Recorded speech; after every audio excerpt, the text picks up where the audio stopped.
எல்லாருக்கும் வணக்கம். நான் இன்னைக்கு சொல்ல போகிறது விளக்கேற்றுறது பற்றி. நம்ம விளக்கேற்றுறதுக்கும் ஒரு ராஜாவுக்கும் சம்மந்தம் இருக்குன்னு சொன்னால் நீங்கள் நம்புவீங்களா?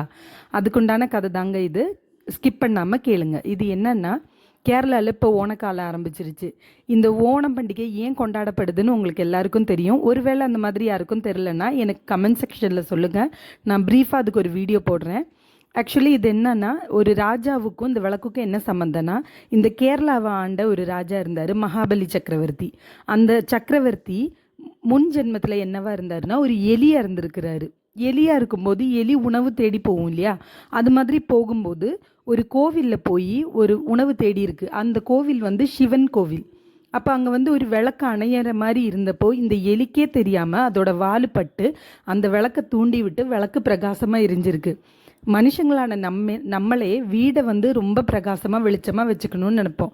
அப்போ கடவுள் கோவிலில் இப்படி நடந்தால் அது கொண்டு சிவபெருமான் மனம் மகிழ்ந்து அவரை அனுகிரகிச்சாராம். எப்படி, நீ அடுத்த ஜென்மத்தில் ராஜாவா இல்லை சக்கரவர்த்தியாக பிறப்பேன்னு. சக்கரவர்த்தினா என்னன்னா ராஜாக்களுக்கெல்லாம் ராஜா. அப்படி அவர் பிறந்தாரு. அவருக்கு மட்டும்தான் சிவனையும் விஷ்ணு பகவானையும் ஒரு சேர பார்க்கக்கூடிய பாக்கியம் கிடச்சிது. அதனால் எப்பயுமே வீட்டை வெளிச்சமாக வச்சுருக்கிறதுக்கு ஒரு நாளைக்கு 2 வாட்டி கண்டிப்பாக விளக்கேற்றுங்க. முடிஞ்சால் ஒரு நேரமாவது கண்டிப்பாக ஏற்றுங்க.